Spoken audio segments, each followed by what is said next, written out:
Hey, everybody. Happy Easter. If you are an Easter celebrator, is that even a phrase? And happy Sunday to everybody else. If it is still Sunday where you live, hopefully you guys are all having a marvelous day. I've got to open the chat room here. Hey, Addie's in the house. Everybody else is in the house. We're going to go through and say hello to people. But tonight, let me get this focus going. Back by popular demand, we have Derrick's in the house. Say hello, Derrick. Well, good evening, everybody. How are you? I figured we'd bring Derrick back because he has really been on the forefront of the coronavirus and homelessness in Oakland, which is really happening around the country a lot. Oh, you know what? I did not. I'm going to let Derrick talk, and then I'll go share this around. But I am upstate New York in a really small town with the shelter in place. I'm not out on the streets. Derrick's out fighting the good fight. So, Derrick, first let's give a brief. You were in an apartment, staying with somebody, basically kind of couch surfing, and then you went back to your homeless camp, and now you're back because you gave somebody who was more in need your spot. You want to bring everybody up to date? Yes, good evening, everybody. Um, yeah, my roomie and I, we talked things over, and I've been kind of minimizing my some of my contact with the camps. Also, what we've been noticing here in Oakland that the breakouts have not been in the homeless camps. That's the good news. The bad news is that it's been affecting those that are in confined spaces, like close living quarters, senior homes, uh, homeless navigation centers. We've had a major outbreak in the city of San Francisco where we have 19 homeless folks that are now hospitalized, and 12 of the staff of that homeless center now infected with COVID-19. So it's been quite an issue. It's been an up and down ride. But what we've been finding here so far locally is that the folks living out on the streets are actually safer than living in a confined space with a lot of other folks. Um, there's I've always called this. Oh, you're still going. Sorry, you cut out. No, I'm right here. Yo, I know, but you're. Oh, you know what? I'm looking at the wrong monitor. What is? I thought I had all this technology down, but I don't. It is still. Oh my gosh, I'm so sorry. Um, I've been calling it dorm style living, but there's other terms. And recently in San Francisco, uh, and also New York and some other places, people in shelters are coming positive of COVID-19. Yes, and it's a very serious issue. But right now, we've been getting very reliable tests back, so we can actually get test results in as little as 4 hours, and with certain tests, in sometimes as little as 15 minutes. But again, the number of tests that are available is still sporadic, and that's still an area that we're working on. Now, you've been really, since the last time I was in Oakland, with the Moms for Housing, and you've really gotten into advocacy. I mean, you're running for mayor. You've always been doing this, but it seems like you've really stepped it up. Yes. Uh, right here in Oakland, it's a major focal point because we have a lot of social injustice here in Oakland, and Oakland has a long history of historic injustice for people of color, going back a long ways, and yeah, we even had um, laws put on the books for ethnic groups here in Oakland, specifically the Chinese ethnic group for the Bay Area. But wasn't just the 19 or 1882 act. There were several others that came along until 1943 when they were all rescinded. So there's just been a lot of social injustice. Then when we had the civil rights movement here in the Bay Area, there was a large change in the population, and it just carries into today. We have some issues locally with our city administrative office, the CAO, and um, we pointed out from the very beginning that on the top 30 positions in Oakland, there are no people of any color in the administration. So that creates a large inequity here just in administration representing the true population of Oakland. So I've been working at trying to change that. Moms for Housing really got noticed during the holidays. I worked with a lot of the people the face that you saw on the TV screens, like Carol Fife. I still am in touch with her regularly. In fact, we're talking, and we're actually in the process of securing some more homes right at this very moment. We've already started securing homes in Sacramento, and we are now starting to secure homes in Oakland once again. They just haven't made the news. Um, I'm going to talk a little bit more. And if you guys have any questions, we'll go to your questions in a moment. I see Total Control is in the house, so it is going to be an interesting evening. Derrick, some of the people have been following Invisible People. They know your video is almost 1 million views now, right? It's getting Yes, up there. it's pretty cool. Yeah, but you have Connie and Kimberly and her husband. Can you give us an update on Connie, how she's doing, and then Kimberly and her husband? Okay, on Connie, I don't have a lot of new information. She does stay very quiet, and she does not want her current location to be known. So I I keep things pretty quiet about Connie, but she is doing well.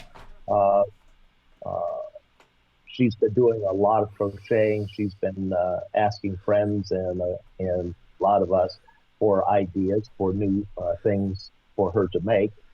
Uh, Kimberly is still here in the camp with myself and many of the others that you remember from your visit back in June. So Kim, her husband is there. I gave up my slot that I was going to move into because this lady that I found, she's 72 years old. Miss Margie is how she wants to be called. And how I found her, I was actually doing some volunteer work with East Oakland Collective. And what we were doing on that portion was handing out food packets and hygiene kits. Uh, this one vehicle, the person didn't want to come out and really didn't seem to want to be noticed, but I forced myself over there and engaged in a conversation with her.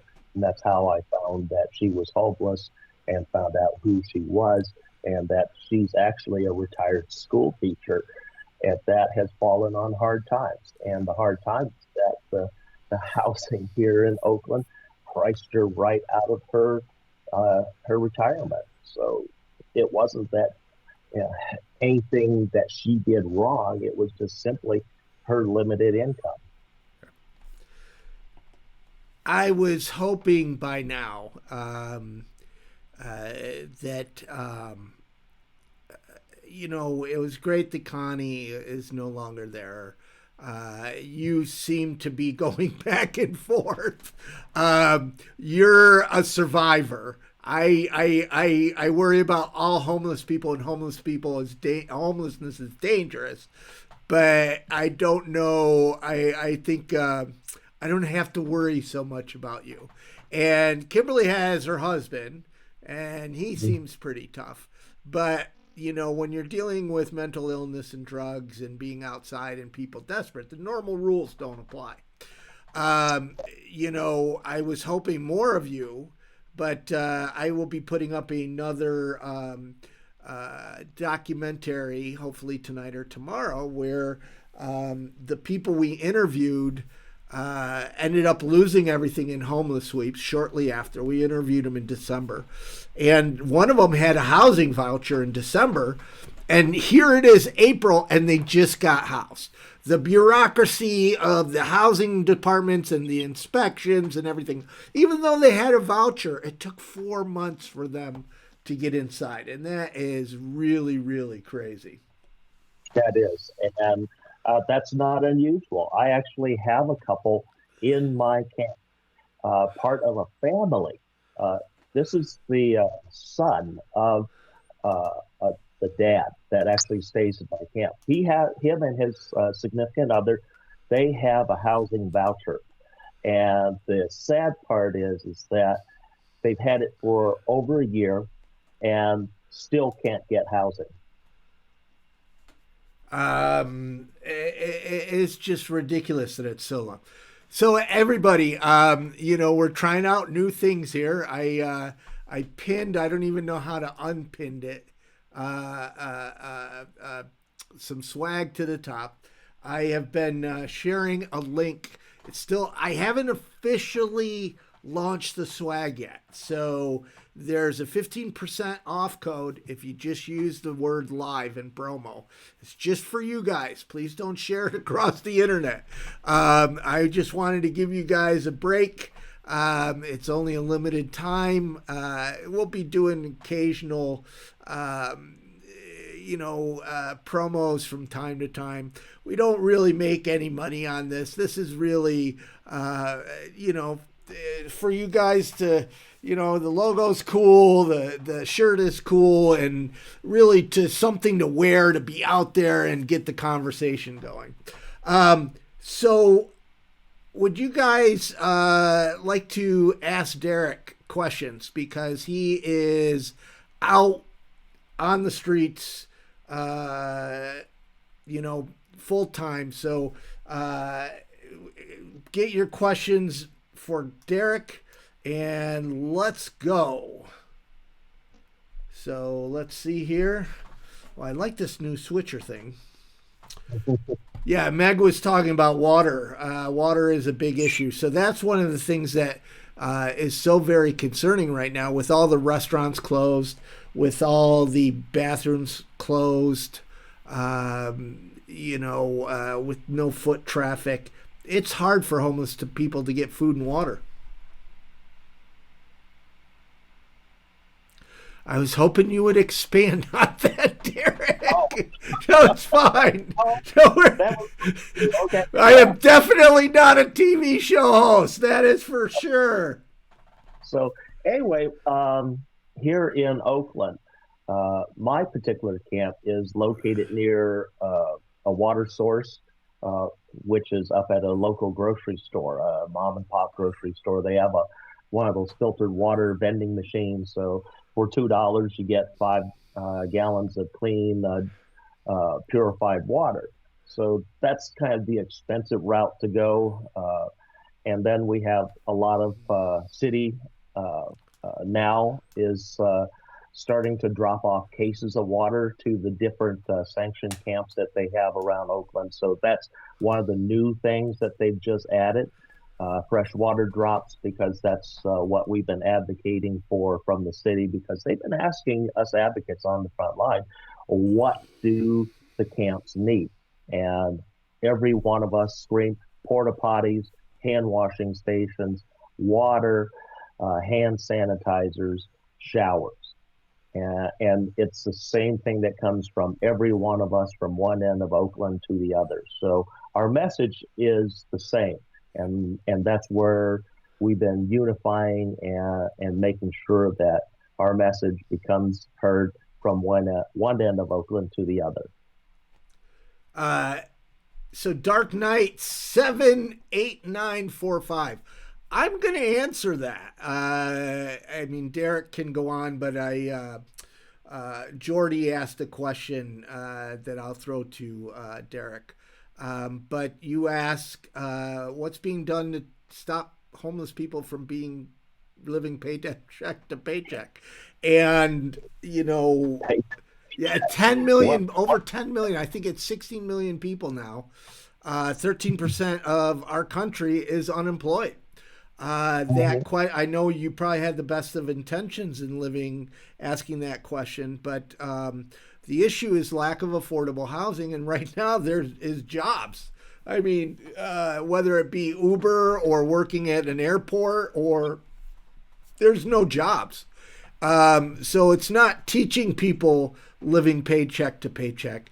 It's our government has to do something to help people that are living paycheck to paycheck. Because right now, there's not even paychecks, So Jody asks, why couldn't other Americans sponsor homeless Americans? Wow. On that one, I'm sure that there are people that could, but right now people are so tight around survival just for themselves that they're not looking at the homeless folks. And then I'm sure right now a lot of people already are being contacted by other family members because they're struggling. We were already aware that nearly 50% of America relies on some sort of additional assistance, whether it be from family, government, CBOs, community-based organizations, food banks. So there's a lot of need out there. And with the high cost of everything and getting more expensive because of people making rushes on stores and buying everything up, things become more expensive. And then also a lot of things are in short supply. One of the biggest news items that I came across this week is that there's going to be cutbacks on a lot of meat in the grocery stores because COVID-19 is now hitting the meat processing workers, and so they're having to shut down entire meat processing plants in the Midwest. So that's going to create a whole new set of problems and challenges to overcome here very soon. Yeah.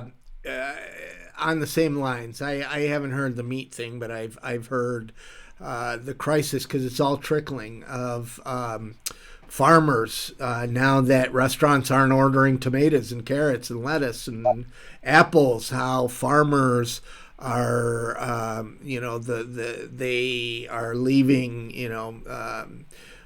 bushels and bushels and bushels. I don't know if that's the right term, but they're leaving.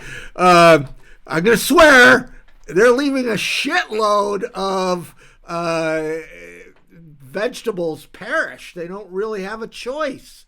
Right. There's nothing they can do with it. And my concern, I have a very real concern that when this is over, that I'm worried that prices are going to skyrocket. That businesses, whether it be the farmer or the Delta Airlines or American Airlines or Uber or whatever business, is going to try to make up for lost revenue. That is a very real concern. I hope they don't. I hope it doesn't get like that. But Jordy, I want to take a stab at it. Is that if you remember my rants from last week, there's something wrong with us. There's something wrong with society. We need to get back to a depression ethics where you're taking care of your neighbors, and maybe that will be a positive outcome of the coronavirus. I mean, right now we can't even go talk to our neighbors. Is different than the depression. The depression, nobody had money, but they could still hang out together. Here, people are losing jobs, and you can't hang out with anybody. So it's a lot stranger. But there's this thing in our country. I think it's the world, but it's very evident in America where we don't take care of our neighbors. Interesting enough, poor people do. Poor people will take care of other poor people. There's data that shows the richer you are, the more money you make, the less you will go to help people. When a rich person donates, they go and they buy a library at their college, or they build a hospital so their name can be on it, right? The majority of money that goes towards poverty, helping poor people, are people that make $40,000 a year or less. I can tell you that the majority of people that support Invisible People are $5 donors. I got a $5 donation today from a woman. I won't say their name, but I would assume that person is probably hurting and didn't have a lot of money, but saw the importance of the work and wanted to donate. And I'm blessed at that. So to answer your question, why don't Americans adopt other Americans to help? I don't know. But I think it is something that we do have to really change. We have to change culture. Any more? Let me see. Are you reading there too, Derrick? Yes, I am. Okay, good. If there's a question there that you want to answer, how many cases of this virus are you seeing in Oakland? There you go, Derrick. That's for you. Okay. Yeah, here in Oakland, I don't have Oakland's exact number, but Alameda County right now, we have over 1,300 known cases, of which, if I remember right, our numbers of actual deaths is very, very low. I believe it's under 10 right now. And these were from folks that were in senior homes. So they already had possibly some acute medical issues that were compounded by COVID-19, and that probably sped up their demise, unfortunately. The spread in Oakland hasn't been anywhere near the numbers that Alameda County had anticipated. In fact, we are way below what's anticipated for this particular frame model. You are breaking up a little bit, Derrick. I don't know if that's my internet or your internet, but it was getting a little bit hard to hear you at the time. There's another question here from Chris, who's asking both of us, and I'll give a short one to begin with. The median housing in the area is great, but are available social workers, volunteers more scarce, and jobs prospects have evaporated? One of the things that's interesting, and I know this from a homeless shelter that I'm connected with, is that as there's been more support coming through for people to stay home, say unemployment or, sick leave and different things, that they are opting to not work. And I know of a shelter that her employees, the CEO, their employees, are opting not to work. And you can't blame them because they have families. So now that the government is offering some support for families to stay home, it's like, do I risk my life or do I stay home because now my kids aren't in school, my husband isn't in school, or my wife isn't in school and working? And so there is a very real shortage of support for workers. This is happening at food banks. It's happening at all the social services right now. Derrick? Yeah, absolutely. Everywhere's suffering, a lot of lack of volunteers. A lot of the things that I do with East Oakland Collective on my day that I volunteer up there, we usually have 15, 20 volunteers. Now, typically it's 5 or 6 of us that are showing up. And then we have a group that shows up for the delivery portion out to the community. So our volunteer group has dwindled drastically. We're finding less dollar donations, but what the upside to that is that we've been getting a lot of food and caterers and restaurants that have been stepping up and donating and feeding not only the unhoused folks here in Oakland, but those that are locked in, like seniors, those that may have some medical issues. So we're adding in where Meals on Wheels may be overwhelmed. East Oakland Collective, we're handing out right now 1,000 meals, prepared meals per week, along with hygiene kits, snack kits, and clothing. So East Oakland Collective has really stepped up as a CBO, and it's all community supported. Really cool. I got another question for you real quick, but I got to say something. I don't. YouTube is really trying to work on their donation software. So sometimes I don't see who donated, but somebody donated $2, and I just wanted to say thank you. It's exactly what I talked about. I don't know who it was in the chat or that's watching this that donated $2, but it really, I'm so grateful. I am really grateful.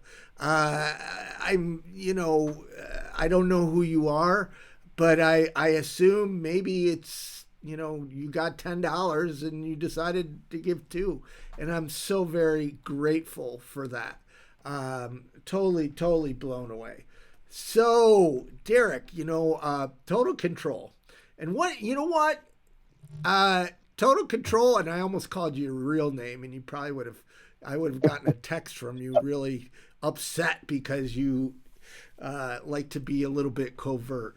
But maybe we should have you on being interviewed. What do you think of that? Total control. So, Derrick, he is asking, have there been many cases of COVID in homeless community right where you are in Oakland?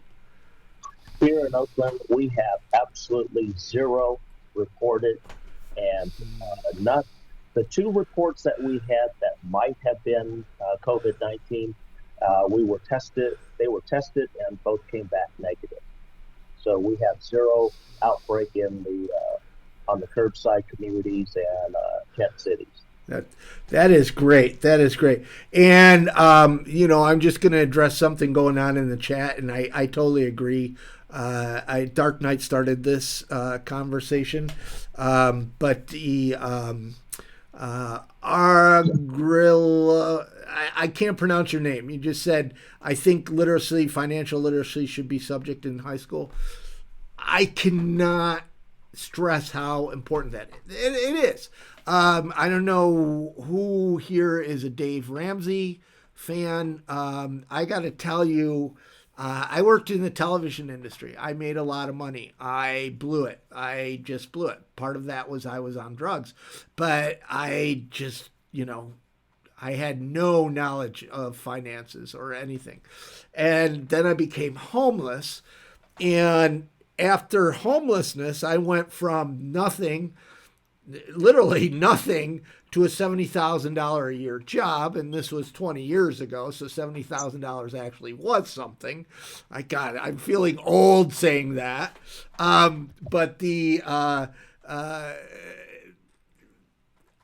eventually went back up to, over 6 figures, and the first thing I did was buy a new car. I bought all kinds of new stuff, and I thought, you know what? I'm coming from homelessness. I deserve this stuff. I lost it.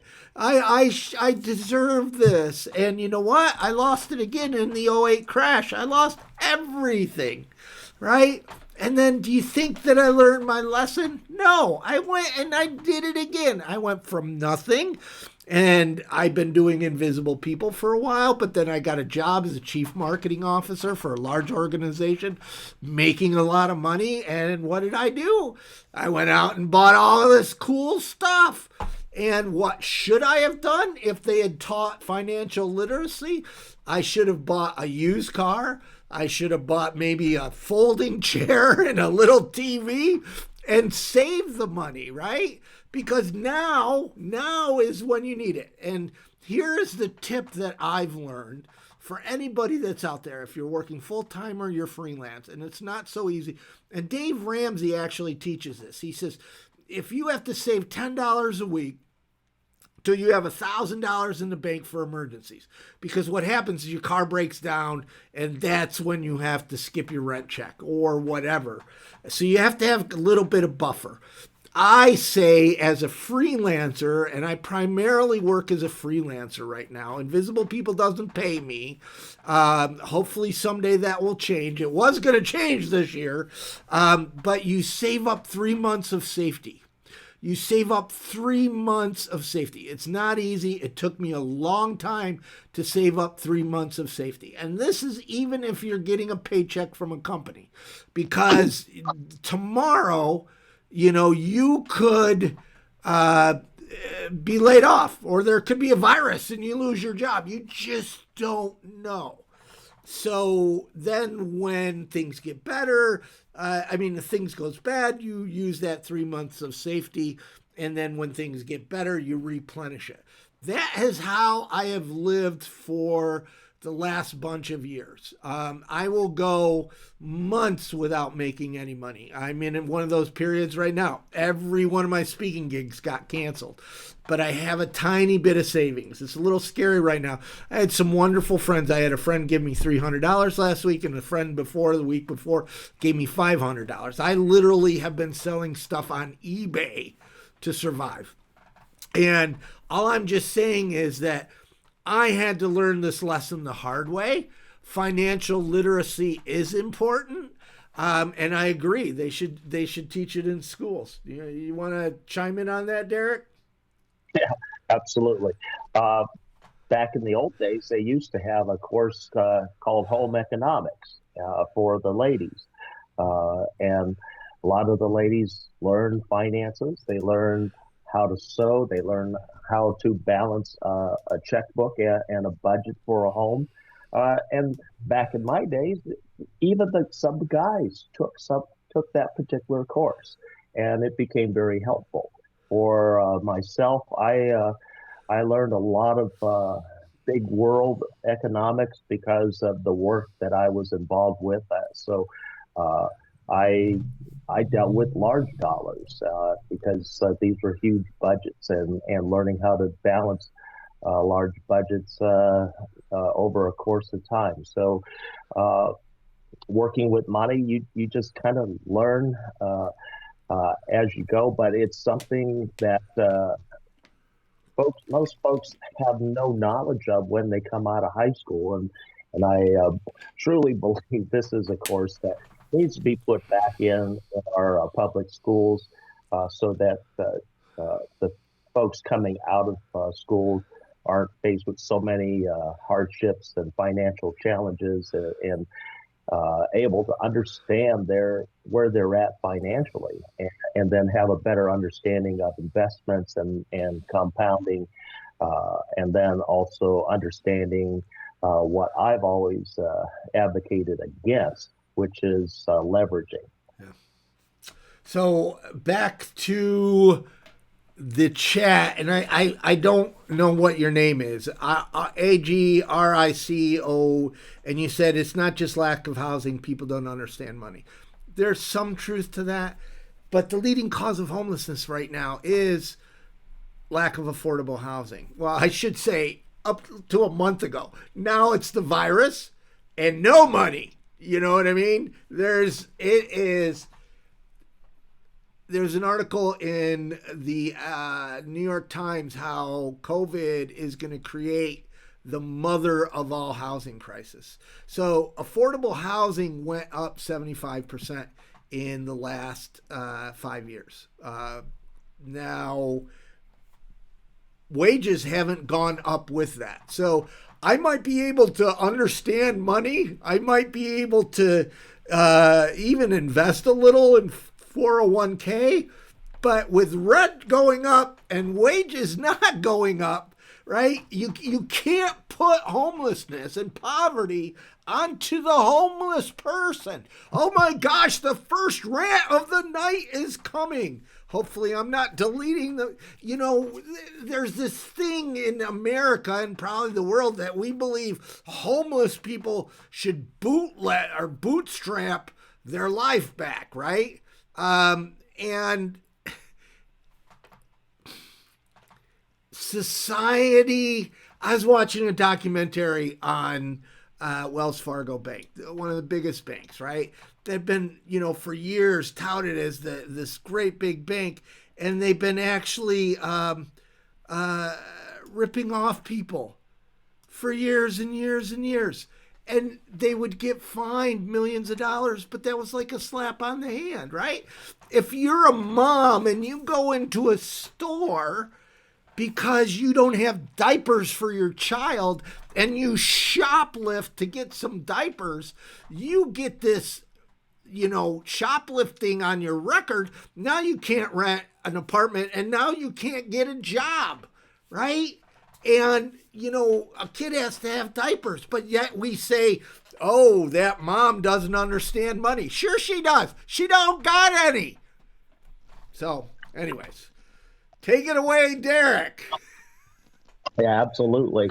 That's everybody nowadays. It's not just the homeless trying to balance budgets. Now we're finding folks that are indoors that used to have money that are facing the challenges that we faced years ago when we first became homeless. So it's a very, very scary situation for a lot of people right now because I have a lot of friends and they're starting to ask questions from the housed sector. Yeah. And they're really scared that they may end up like me. So it's tough.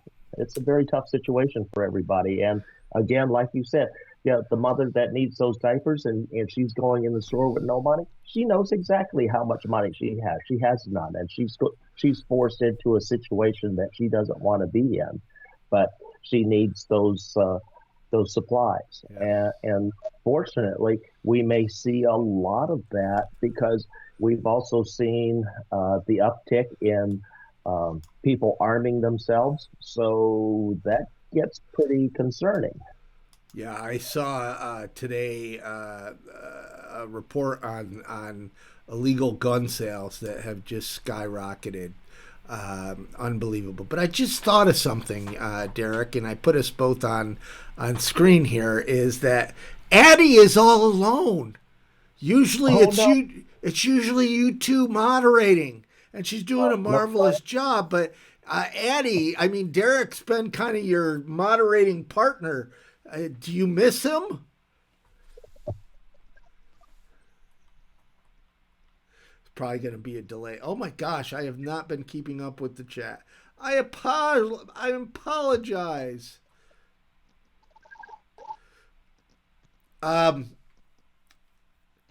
Okay, we have 15 more minutes.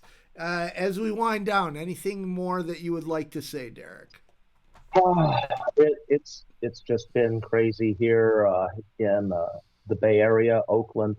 I'm in morning meetings with healthcare directors all over Alameda County. So things are changing on a daily basis, sometimes an hourly basis. We're just getting ready to start what is called the second round of housing or sheltering here in Alameda County. So a lot of the previous rules are now being relaxed. And so the person does not need to have actual confirmation of COVID-19, nor exposure, nor the symptoms. So now the new setup sheltering is with some other hotels, and also we have the FEMA trailers, which are coming online. So a lot of new housing options coming on board this coming week. Towards the end of the week is when it actually opens up. I've already submitted my list to different agencies for the FEMA trailers for individuals to get housed in those. Also, I've made recommendations for individuals in the different encampments that should go into protected hotel situations where they're fed regularly, and then will get medical and social service support. So a lot of things are happening here in Oakland, and it's just been real busy.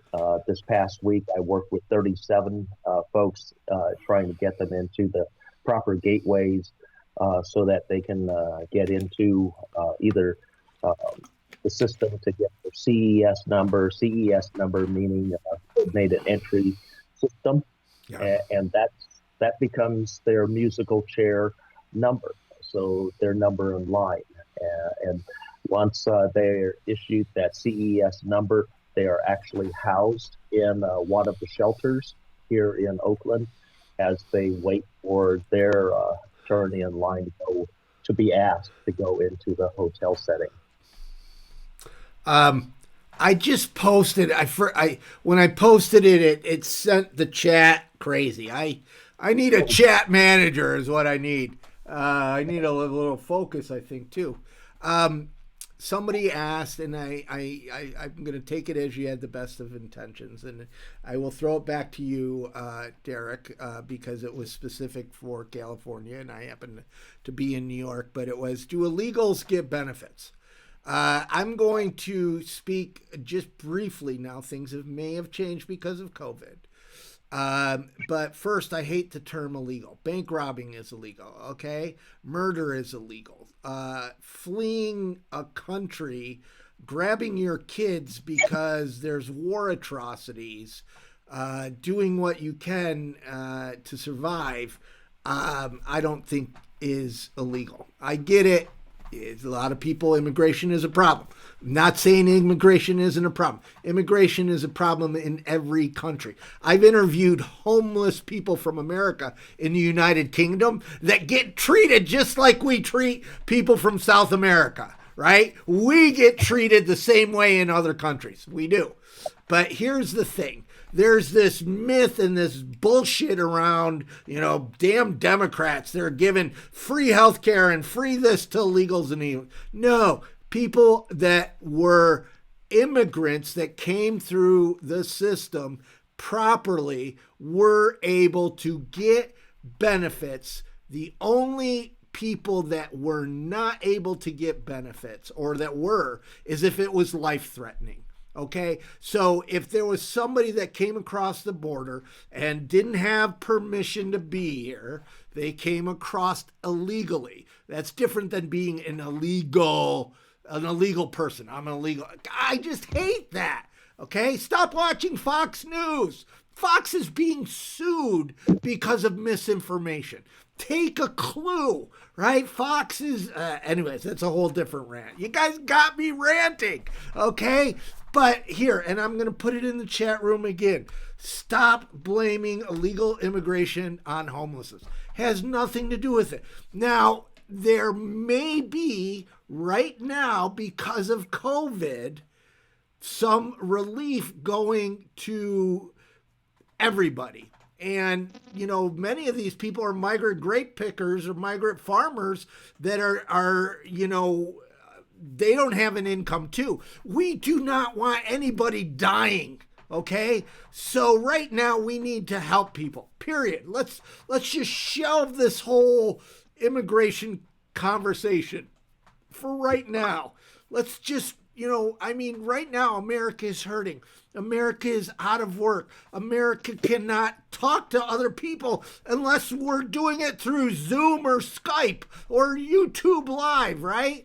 So let's just, comment. But here's the thing, and this is a fact: people crossing the border, fleeing war atrocities, are not coming into Texas, Arizona, and California renting high-end condos, right? They're not causing homelessness. They're not. Okay, rant over. And that was kind of directed to you being California, if you want to take this or not. This is totally up to you if you want to touch this one. This is what they call a loaded question. Well, here in California, where it's actually we don't support the workers, so to speak, with money. They actually do have to work, and right now, it's the folks that are the migrant farm workers that we're finding that are working right now out in the fields, picking the strawberries, picking the fruits and vegetables right here in the Central Valley in California. In fact, this morning on two different local news agencies, they showed migrant farm workers in the Central Valley, in the Fonterra area, picking strawberries. Yeah. And they're spaced out so that they have at least 10, 12 feet between them. But there are fields full of people, and they're working still, because if they don't work, they don't eat.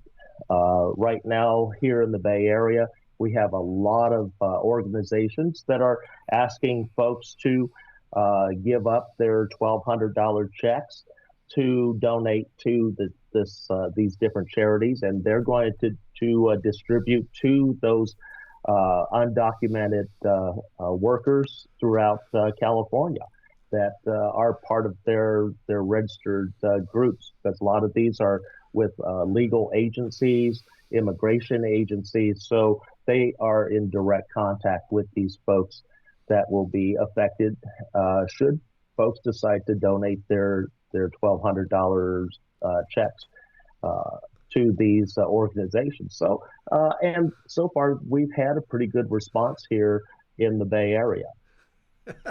I don't mean, I'm not laughing at you. I'm laughing at Cindy. She just put in the chat that I need to watch my blood pressure. You should have seen me when I played drums. By the way, I put in, if you go to the community section of our channel, I put in a old video. I produced it. I produced a network show for Christian television. And I forgive the Christianese. Thank God I don't talk like that anymore. I am still a believer, but I am not religious, as you will. And I'm in there playing. There's a really neat music video from an old band, but don't judge me from, I was skinny though. I like the skinniness. That was great. Okay, we're coming up on our hour, and I just want to say thank you, Derrick. Once again, it has been marvelous. Maybe I don't know, next week or one of these weeks, we should do that tour that we've always wanted to do of the tent city, the tent camp. But we remember we left the hot spot in your tent and went for a walk. Right. So maybe we could try, now that we got Skype and you can go from your phone. This seems to be working pretty stable. In Skype, it might be pretty nice. But any last words, and thank you for having us? Well, no real last words. Hopefully no last words. Don't want to die on anything out here. I've been really busy. I've got a lot of folks. Unfortunately, there's a lot of sadness out on the streets that I'm having to deal with. So not only am I kind of a medic person going through the camps, talk with folks, doing screening for COVID-19, but also I end up being a lot of times the psychiatrist to calm people down this week we're expecting a real sad event to happen. One of our folks collapsed, and so he's in the hospital and not expected to survive much longer. And so we're dealing with a lot of sadness in the camp on that issue. I've been fighting to get him into housing. In fact, he's one of the names that I have on the list for him and his spouse to go into this emergency hoteling. And I've had him on the list for a month now. Wow. And so, again, it's with a lot of sadness that this is going on. Hopefully that we'll at least be able to get his spouse situated into one of the hotels here this coming week when that option becomes available to her and a lot of others, where they don't have to be exposed to COVID-19 or have COVID-19. Yeah. So we're hoping this will be a better week and fill a lot of those hotel rooms. Right now in Oakland, we have over 3,000 home rooms available in Oakland, and we have less than 10% occupancy right now. Well, Derrick, thank you again. Thank you. I'm going to let you go, and then I'm going to say goodbye to everybody. So thank you again for spending Sunday evening with us on the camera. Usually you're just in the chat room. We'll have to get Addie back in here too. Cool. Absolutely. Talk to you later. Talk to you later. The total control. Well, two things. Dark Knight asked about homeless people getting roommates. I lived in a homeless shelter for 7 years. I don't do roommates well. Oh my gosh. So roommates, any of you that have been in college or had roommates, you know that it's not sustainable. You'll get along for maybe 6 months, a year. I mean, if you're lucky, you get along. I mean, people don't even stay married. The longest I've been with a girl is 7 years, right? So the roommate idea, a lot of people think about that, but it's just not sustainable. We need to get people into permanent housing. Now, there are a lot of initiatives right now to get people to double up, triple up. I mean, people are doing it anyways. And there is, a movement in this direction, but my concern is it isn't sustainable. And then total control. I didn't see if he agreed. He'll probably text me after this, won't you? If he'll do a live thing with us. Oh, that would be fun. I probably wouldn't be able to monetize it because YouTube would put all kinds of slaps, all kinds of stuff on us. But total control has been very nice recently. I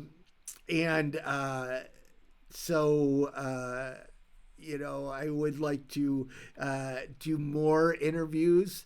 I live, and I'm not complaining, I'm living in a city that doesn't have a lot of street homelessness. I've been out with the outreach teams here. And again, I'm not complaining, but we've drove around for an afternoon and didn't see anybody. And I'm not complaining. I would rather have the whole world not have any homeless people because I would go back into marketing. I'd make money, start a new rock band, get a new wife, and vacation in Hawaii like normal people. I would love to do that, right? But until that happens, y'all stuck with me. So I don't know how, let's see, I have been, what is today, the 12th? I have been since the 18th. I have been in this house without any social interaction for this.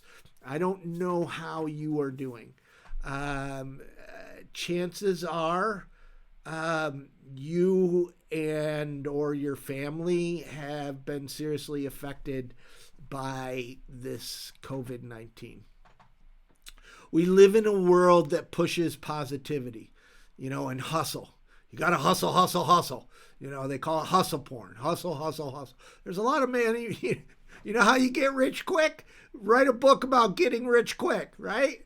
Hustle, hustle, hustle. And there's some, people that do it very well. They're inspiring. I've been inspired from them. My point is that it's okay to feel sad. It's okay to feel depressed. It's okay to feel unproductive. It's okay to feel happy. It's okay to feel joy. It's okay to feel compassion. It's okay to feel hopelessness. Whatever you're feeling, even though the world says, oh, you got to be positive, only be positive. It's okay with we've got to deal with those feelings. And I know a lot of people say, well, everybody's going through this. And we are. That's never helped me, right? When I'm going through, and I'm going through it now. I'm very concerned. Today's Easter, and I wasn't able to see my mom. My mom's getting older. I'm going to get emotional. I don't know if I'm even ever going to see my mom again, because if back in February, she was going in. She had a couple of heart attacks in the hospital. If that happens to her now, I can't see her. They won't let me in to the ICU. And if she passes, the thought of never seeing my mom again. And for somebody to say, yes, I experienced the same thing. I'm broke and I can't. I feel for you too, but it doesn't make me feel any better.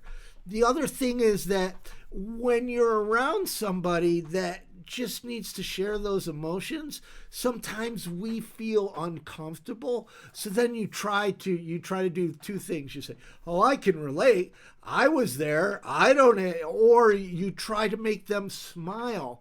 Hey, have you heard this joke? Oh, it's okay. We're going to get, you know what? Just be present. Just listen. It's one of the things that drives me crazy about social media. And I know people have the best of intentions. Often I will share something very vulnerable, and there's really no solution to it. Like, I'll give you an example. My mom is paralyzed from a stroke, and she can't walk, and she has trouble communicating. And I would sometimes share how frustrating it is. And then people on Facebook would say, well, get her a walker. Well, she's paralyzed in one arm, so she can't use a walker and she can't use a cane. Don't you think, I'm her son, don't you think if it was as simple as getting a walker, I would have years ago? So even though these people have good intentions, they make me feel worse when you try to solve it. So if somebody says, I need help, can you give me advice? Yes, give them advice. But if somebody says, I am hurting really bad right now, this is what happened to me, just be present. Don't try to solve it for them. Just be there with them. Say, I hear you. I feel you, I see you, and I understand. And we need more of that. And I want to repeat, everybody has best intentions. We want to solve the person's problem, or we can't stand that they're feeling bad, so we want to cheer them up. No, be present with them.